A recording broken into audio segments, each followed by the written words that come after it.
प्रतिवर्ष भଳି ଏ ବର୍ଷ ମଧ୍ୟ ଆମର ସ୍ନାନ ହୁଏ ଦୋଳ ପୂର୍ଣ୍ଣିମା ପୂର୍ବରୁ ଆମର ଏଠି ହଳପୁଡ଼ି ବୋଲି କୁହାଯାଏ। ଆମର କୋରାପୁଟ ଜିଲ୍ଲାରେ ସମୟ ଥିଲା ଏଇଟା ଗୋଟେ ବହୁତ ବଡ଼ ଆୟୋଜନ କରାଯାଉଥିଲା। ଦିନକୁ ଦିନ କିନ୍ତୁ ଦିନକୁ ଦିନ ଭିଡ଼ ବଢ଼ୁଛି। ଆପଣମାନେ ତ ଦେଖୁଥିବେ ଟିଭି ମାଧ୍ୟମରେ ଲୋକଙ୍କ ଭକ୍ତଙ୍କ ସଂଖ୍ୟା ବଢ଼ୁଛି। ଲୋକ ମଧ୍ୟ ଆଗ୍ରହରେ ଦେଖୁଛନ୍ତି।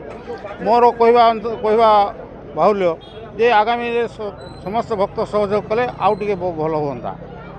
ତାକୁ ଟିକେ ପରମ୍ପରାକୁ ଟିକେ ଆଉ ଟିକେ ବଜାୟ ରଖିବାକୁ ଗଲେ ପ୍ରଶାସନ ଭକ୍ତଙ୍କର ସହଯୋଗ ହେଲେ ଆଉ ଟିକେ ଭଲ ହୁଅନ୍ତା। ଆଜି ପୂଜାବିଧି ହେଲେ ଆମର ପ୍ରତିବର୍ଷ ଭଳି ଆମର ଜୟପୁର 4ଟା ଦେବତାର ଅଧୀନରେ ଥିବା ମନ୍ଦିର ନାରାୟଣ ମନ୍ଦିର, ଜଗନ୍ନାଥ ମନ୍ଦିର, ରଘୁନାଥ ମନ୍ଦିର, କୁଞ୍ଜବିହାରୀ ମନ୍ଦିର, ଚୈତନ୍ୟ ମନ୍ଦିର 4ଟା ବିମାନ ଆସେ। ପ୍ରଥମ ଦିନ ଆମର ଫଗୁ ଦଶମୀରୁ ଆଜି ପର୍ଯ୍ୟନ୍ତ 5 ଦିନ ଆସନ୍ତି। ଆସି ଏଠି ଆମର ଶେଷ ଆଜିର ପରିକ୍ରମା ସହର ପରିକ୍ରମା। କାଲି ଆସିବେ ଚୈତନ୍ୟ ମନ୍ଦିରରେ ପାଞ୍ଜି ଶୁଣିବା ପାଇଁ। କାଲି ଗ୍ରହଣ ଲାଗିଲେ ବି 7ଟା ପରେ ଆମର ଦେବନୀତି ଆରମ୍ଭ ହେବ। ତାପରେ ମହାପ୍ରଭୁ ଆସି ଚୈତନ୍ୟ ମନ୍ଦିରରେ ପାଞ୍ଜି ପଢ଼ାଯିବ। ବାର୍ଷିକ ଫଳାଫଳ ରାଶିଫଳ ଦେଶର ଫଳ ସବୁ ପୂଜା ହେବ।